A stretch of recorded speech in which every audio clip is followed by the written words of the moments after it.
उनसे बहुत प्यार करेगा और डोली में बिठाकर अपने साथ सात समंदर पार ले जाएगा। माधुरी की यही बातें कामिनी को आत्मविश्वास से भर देती थी। वो पूरी मेहनत से अपना कोर्स कर रही थी। फिर एक दिन सैलो जाते वक्त रास्ते में कामिनी ने देखा कि एक कार सड़क हादसे का शिकार हो गई है और उसमें भयंकर आग लगी हुई है। उस कार के अंदर एक बुढ़िया मदद के लिए पुकार रही थी, लेकिन वहां मौजूद लोगों में से किसी में भी आग की लपटों के बीच जाने की हिम्मत नहीं थी। तब कामिनी ने हाथ में एक कपड़ा लेकर बहुत ध्यान से कार का जलता हुआ दरवाजा खोला और उसमें से बूढ़ी महिला को बाहर निकाल लिया। उस महिला की हालत काफी खराब थी।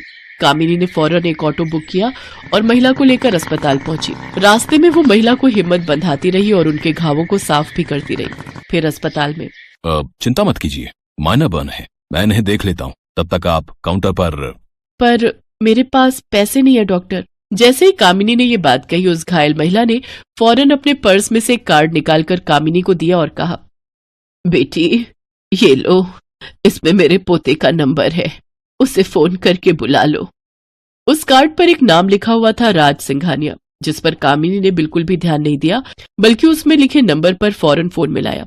और फिर कुछ ही देर में एक लंबी सी गाड़ी अस्पताल के बाहर आकर रुकी और उसके अंदर से एक हैंडसम लड़का बाहर निकला। वो भागकर अपनी दादी के पास गया। फिर सब कुछ जानने के बाद उसने कामिनी से कहा, मैं किन शब्दों में आपका शुक्रिया अदा करूं? नहीं नहीं, उसकी कोई जरूरत नहीं, आप बस अपनी दादी का ख्याल रखिए। आपको पता है, मेरी दादी मेरे लिए लड़की देखने जा रही थी। उन्होंने मुझसे भी साथ चलने को कहा था। अगर मैं उनके साथ चल पड़ता तो शायद ये हादसा नहीं होता। अरे हाँ, अब वो लड़की तो मैं देख नहीं पाई, लेकिन बेटा ये गुड़िया मुझे बहुत अच्छी लगी। अब तेरा क्या ख्याल है? हैं बेटा, ये बिल्कुल वैसी ही है जैसी तुझे चाहिए, सीधी साधी लेकिन बहुत ही गुणी और समझदार। दादी की बात सुनकर राज ने कामिनी की तरफ ध्यान से देखा और फिर उसने धीरे से कामिनी से कहा, मेरा ख्याल तो बहुत नेक है, लेकिन आपका क्या ख्याल है? राज की बात सुनकर कामिनी को माधुरी की बात याद आ गई, जो आज उसके सामने सच साबित हो रही थी।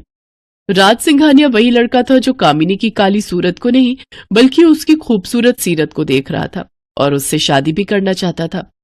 पहली बार कामिनी को किसी ने सामने से इस तरह का सवाल पूछा था, जिसका जवाब देने में कामिनी हिचकिचा तो रही थी, लेकिन उसके शर्माते चेहरे ने उसका जवाब साफ साफ बता दिया।